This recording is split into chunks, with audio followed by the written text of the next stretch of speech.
This is a Pulp archive recording. All public Pulp archive recordings are licensed under Creative Commons. For more information or to support us, please visit patreon.com/pulparchive. This episode was prepared by Soul and narrated by Edward, the digital narrator. The Grey Death by Loual B. Sugarman. Weird Tales, June 1923. This episode contains period-typical depictions of crime, violence, and mild profanity. Listener discretion is advised. Unwaveringly, my guest sustained my perplexed and angry stare. Silently, he withstood the battering words I launched at him. He appeared quite unmoved by my reproaches, save for a dull red flush that crept up and flooded his face, as now and then I grew particularly bitter and biting in my tirade. At length I ceased. It was like hitting into a mass of feathers. There was no resistance to my blows. He had made no attempt to justify himself. After a momentous silence, he spoke his first word since we had entered the room. "I am sorry, my friend. More sorry than you can imagine, but I couldn't help it. I simply could not touch her hand. The shock so suddenly to come upon her to see her as she was. I tell you I forgot myself. Please convey to your wife your most abject apologies, will you? I am sorry, for I know I should have liked her very much, but now I must go." "You can't go out in this storm," I answered. "It's out of the question." "I'm sorry too. Sorry that you acted as you did, and more than sorry that I spoke to you as I did just now, that I was angry. Can you blame me? I'd been waiting for this moment ever since I heard from you that you had come back from the Amazon. The moment when you, my best friend, and my wife were to meet, and then, why damn it, man, I can't understand it, to pull back, to shrink away as you did, even to refuse to take her hand or acknowledge the introduction. It was unbelievably rude. It hurt her, and it hurt me. I know it, and that is why I am so very sorry about it all. I can't excuse myself, but I can tell you a story that may explain." I saw, however, that for some reason he was reluctant to talk. "You need not," I said. "Let's drop the whole matter, and in the morning you can make your amends to Laura." Anthony shook his head. "It's not pleasant to talk about, but that was not my reason for hesitating. I was afraid you would not believe me if I did tell you sometimes. Truth strains one's credulity too much. But I will tell you. It may do me good to talk about it, and, anyhow, it will explain why I acted as I did. Your wife came in just after we entered. She had not yet removed her veil or gloves. They were grey, so was her dress, her shoes, everything was grey, and she stood there, her hand outstretched, all in that colour, a body covered with grey. I can't help shuddering. I can't stand grey. It's the colour of death. Can your nerves stand the dark?" I rose and switched off the lights. The room was plunged into darkness, save for the flicker of the flames in the fireplace and the intermittent flashes of lightning. The rain beat through the leafless branches outside with a monotonous, slithering swish and rattled like ghostly fingers against the windows. The light makes it hard to talk of unbelievable things. One needs the darkness to hear of hell. He paused. The swish of the rain crept into the stillness of the room. My companion sighed. The firelight shone on his face, which floated in the darkness. A disembodied face, grown suddenly haggard. A good night for this story, with the wind crying like a lost soul in the night. How I hate that sound. Ah, well. There was a moment of silence. It was not like this, though, that night when we started up the Amazon. No. Then it was warm and soft, and the stars seemed so near. The air was filled with scent of 1,000 tropical blossoms. They grew rank on the shore. There were 4 of us, 2 natives, myself, and von Haussmann. It is of him I am going to tell you. He was a German and a good man, a great naturalist, and a true friend. He sucked the poison from my leg once, when a snake had bitten me. I thanked him and said I'd repay him someday. I did, sooner than I had thought, with a bullet. I could not bear to see him suffer.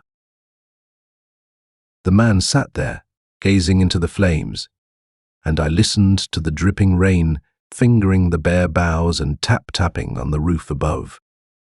My friend looked up. I was seeing his face in the flames. God help him. We had traveled for days, weeks. How long does not matter.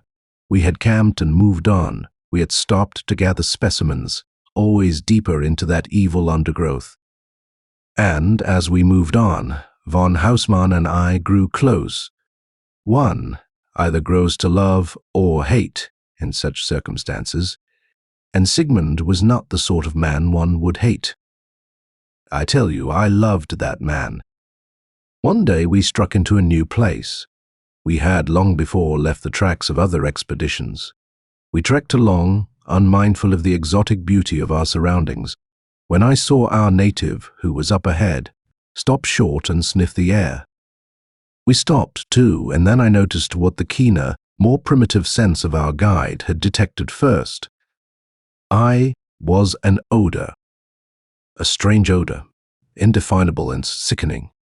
It was filled with foreboding evil. It smelt grey. I cannot describe it any other way. It smelt dead. It made me think of decay and mold, and ugly things. I shuddered. I looked at von Haussmann, and I saw that he too had noticed it. "What is that smell?" I asked. He shook his head. "Ach, dot is new. I have not smelled it before, but I do not like it. It is not good smells, is good or bad. Und dot is not good. I say, I do not like dot smell." Neither did I. We went ahead, cautiously now. A curious sense pervaded the air. It puzzled me. Then it struck me. Silence, silence, as though the music of the spheres had suddenly been snuffed out. It was the utter cessation of the intangible chirping and chattering of the birds and monkeys and other small animals. We had become so accustomed to that multitudinous chorus that its absence was disturbing. It was eerie, yes, that's the word. It made that first impression of lifelessness more intense. Not death, you understand. Even death has in it a thought of life, an element of being, but this was just lifelessness. The grey odour had become so strong it was well nigh unbearable. Then we saw our guides running back to us. They rebelled. They refused to go beyond the line of trees ahead. They said it was taboo. That ended it. No promise, no threat, nothing would move them. Do you know what a savage's taboo is? It is stronger than death. And this place was taboo, so we left them there with our stuff, and Sigmund and I went on alone. We reached the farthest line of trees and stopped on the edge of a clearing. I can't describe that sight to you, but I can see it. Good God, how I can still see it. Sometimes I wake up in the night with that nightmarish picture in my eyes, and my nostrils filled with that ghoulish stench. It was a field of grey, almost, I might have said, a field of living grey, and yet it did not give the impression of life. It moved, although there was not a breath of wind, not a leaf on the trees quivered, but that mass of grey wiggled and crawled and undulated as if it were a huge grey shroud that was thrown over some monstrous jelly-like thing. And that thing was writhing and twisting. The grey mass extended as far as I could see ahead.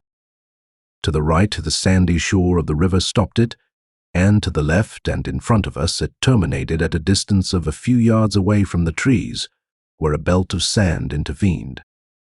I don't know how long we stood there, my friend von Haussmann and I. It fascinated us. At last he spoke. "Heilige Mitte was Kakum. Duh. What in the name of all that's holy do you call that? Never have I seen such before. Everywhere I have travelled, but never have I seen a sight like that. I tell you, it makes my flesh crawl. It makes me sick to look at it, I answered. It looks like living corruption. The old German shook his head. He was baffled. We knew we were looking upon something that no living mortal had ever gazed upon as we watched that thing writhing beneath its blanket of grey.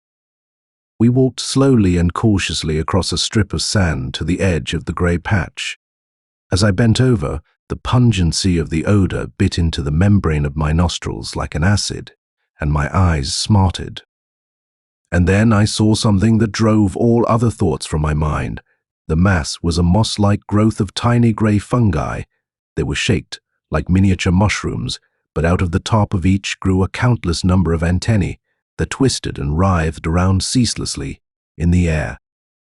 They seemed to be feeling and groping around for something, and it was this incessant movement that gave to the patch that quivering undulation which I had noticed before.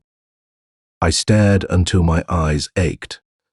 "What do you make of it?" I asked my friend. "Ah, I do not know.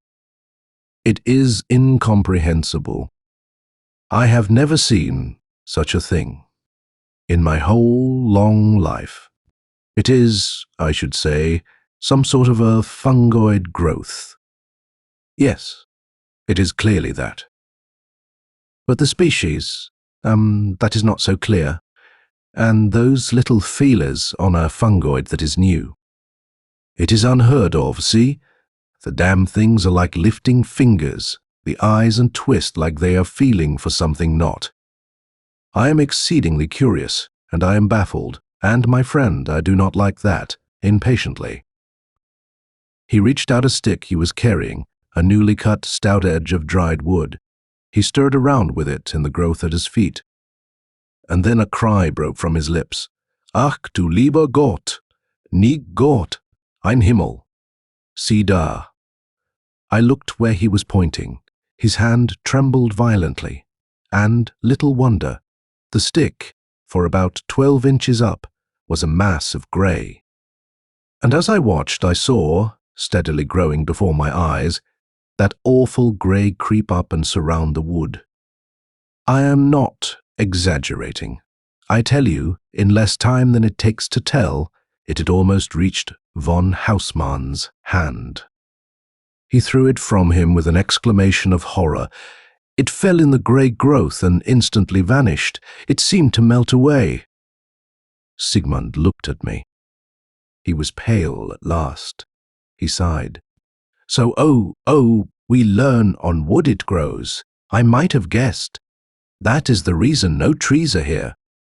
It destroys them, but so swiftly. Ah, like fire, it grew, my friend. I like that stuff less than before. It is not healthy, but what will it not eat?" I handed him my rifle. He took it, and with the muzzle poked the growth. Man, my hair fairly stood on end. "Do you know anything about fungi?" "No. Well, I have never known or heard of any vegetable growth that would attack blue steel but that stuff. I tell you, that rifle barrel sprouted a crop of that grey mass as readily and as quickly as had the wood." I grabbed the gun and lifted it out of the patch. Already several inches of steel had been eaten, literally eaten off. I held it up and watched that damnable grey crawl along the barrel. It just seemed to melt the metal. It melted like sealing wax, and great grey flakes dropped off to the ground. Nearer and nearer it came, to the rear sight, the trigger guard, the hammer. It was uncanny, like a dream. I stood there paralyzed. I could not believe what my eyes told me was true.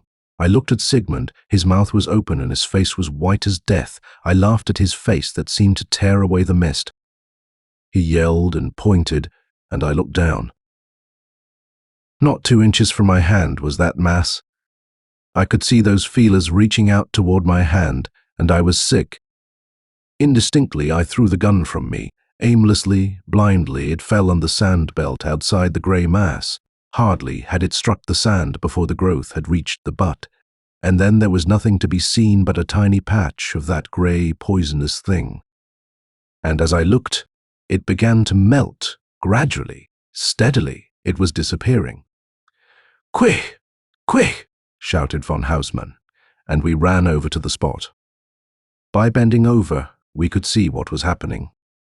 The feelers or antennae, which we had noticed before, had vanished, but instead, at the bases of each individual plant, were similar tendrils. But more of them, thousands and thousands of them, all feeling and groping frantically about, and as they swayed and twisted and brushed the sand, one by one they shriveled up and seemed to withdraw into the parent body. And gradually this nucleus itself shrank and withered until it was no more than a tiny grey speck on the sand. Soon, that was all that was left. A lot of tiny whitish particles, much lighter in color than the original plant, scattered around on the sand. I looked at von Haussmann, and he looked at me. After a long interval, he spoke. He spoke slowly, almost as though it were a painful effort. "Anthony, we have seen a miracle." From what, or how, or when, that hell growth sprang, I do not know. I do not know how many, many years it has stood here. Perhaps it has been for centuries. But I do know this. If that sand were not here, well, I shudder to think what would be today. I stared. "You do not understand." "Ah, so. You have seen what happened to that stick and to that gun of steel? So, look now." He took off his hat and went over to the border of the patch. He touched, just barely touched, the brim of the hat to the grey matter and held it up. Already a growth was moving up the linen. He nodded, then threw it away onto the sand. Speechless, we watched it fade away under the merciless attack of that horrible stuff, and then, in time, the grey fungoid growth withered and disappeared. Now, do you understand? Do you see what I meant? Wood, steel, linen, everything it touches, it eats, it grows fast like flame and dry sticks, all consuming. But listen, this sand, when it touched it, it died. It starved, and see? Look close, more closely still, at this sand. Do you see anything odd about it? I shook my head. It looked very fine and light, but I could not see anything unusual. No. Is it not glass, this sand? Look at it, and at the sand where the thing has not been, and see if it is not so different. I picked up some sand from under my foot, and then I saw what he had seen at once. The sand in my hand was coarser, dirtier, in short, like any fine-grained sand you may have seen. But the sand where the grey had fallen was clear, glass-like. It was almost transparent, and I saw that what was there was a mass of silicon particles. I nodded. "Yes," I said. "I see now. That stuff has eaten out every particle of mineral, of dirt and dust, but not the silicon." "Exactly. And that is what has saved us from God only knows what. I do not know what that stuff will eat, but I do know it will not eat silicon. Why, I do not know. That is yet a mystery, so it starts. That too I do not know, but it starts somewhere. And it eats and grows and grows and eats, and everything it touches it consumes, except sand. Sand stops it. It eats out the stuff in the sand, but not the silica, and starves and dies. It is a miracle. If the sand were not here, God, it would keep on going until, well, I do not know. I have never seen this before. I am intrigued. And I am going to take this stuff. Oh, only a little bit, and I shall not rest until I have learned something about it. And because I have seen it does not like sand, I will make for it a cage, a little box of glass, and study it like it was a bug. Not, we return to where our natives still stood with our packs. We quickly fitted together some microscopic slides into a rough box and bound it about with string. With it we returned to the edge of the grey patch. Bon Houseman knelt down and carefully scooped up a bit of the fungus with a glass spatula he had brought along. He dumped this into his box and waited. In 5 minutes it had disappeared. He looked up blankly. "You forgot, Sigmund," I said, smiling at his woeful expression. "It starves on silicon. It won't live in glass. Akdamkov, of course I've forgotten that. But we will fool that hell plant. He goes on hunger strike. No, we try now, forcible feeding." We took out his knife and cut from a nearby tree several small splinters. "We'll feed him, so that wood, it will be for him a great feast, and he shall eat, and we shall study him, and see what we shall see." Laughing, he bent over and shook out the tiny grey residue which was in the box.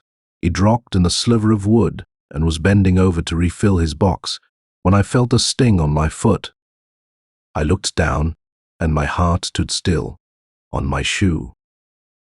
Just in between the laces was a spot of grey. I could not move. I was cold. I cannot describe how I felt, but I seemed turned to stone. My flesh quivered and shrank, and I was sick. Very sick.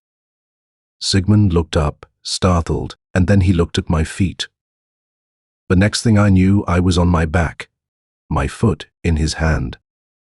One slash of his knife across the thongs which laced my boot, and he jerked it off. The biting grew worse. I heard him gasp, and then I felt a sharp pain. My head swam, and I must have fainted. I regained consciousness, I don't know how soon after, and I found myself back under the trees. I looked at my foot, which was throbbing and burning like fire. It was swathed in a bandage that Von Houseman had taken from his emergency kit and was wrapping around the instep. It was deeply stained with blood. I moved and he looked up. He smiled when he saw I was conscious. "That was a close shave, yes?" "It had just eaten into the shoe as I pulled it off, and one spot like a pencil dot on your skin was grey, so I cut it out and all around it, and so you have a hole in your foot, but you have your foot. Now so, you lie here, and I get the niggers, and we take you to bed." A tent was soon erected, and I was carried into it. For 2 days I lay there, delirious. Half the time Sigmund never left my side. He even slept there. He was insistent that it was his fault. He said one of the apparently dead fungi had dropped on my shoe and had revived there. That is, the plant, instead of dying, had shriveled up, but the nucleus was still strong. I shudder even now when I think of what might have been. At the end of the 3rd day, I was able to hobble about a little with the aid of a cane. That afternoon, Sigmund came to me and asked if I would care to go with him to fill his little glass box. I refused, and he laughed. It was the last time I ever heard him laugh. I begged him to leave that stuff alone. Still laughing, he made some light reply and left me. I lay in my cot.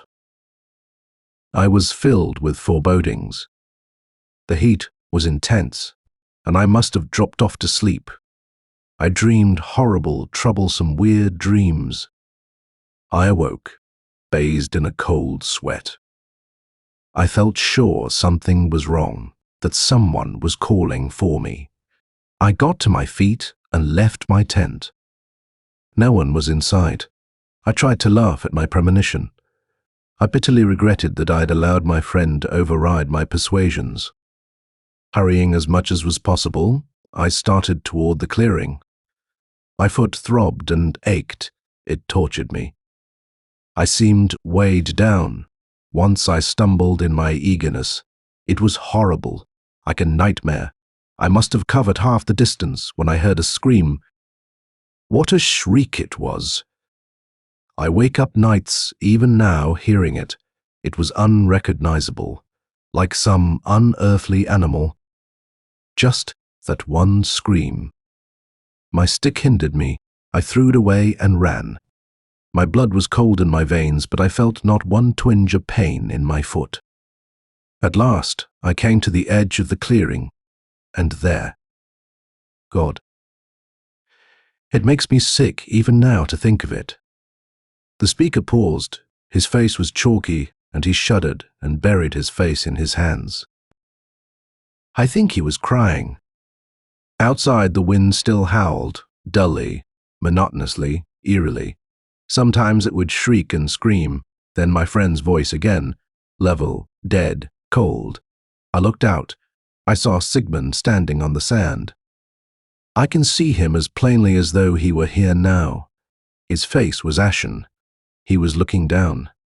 At his feet were the fragments of the glass box he had made.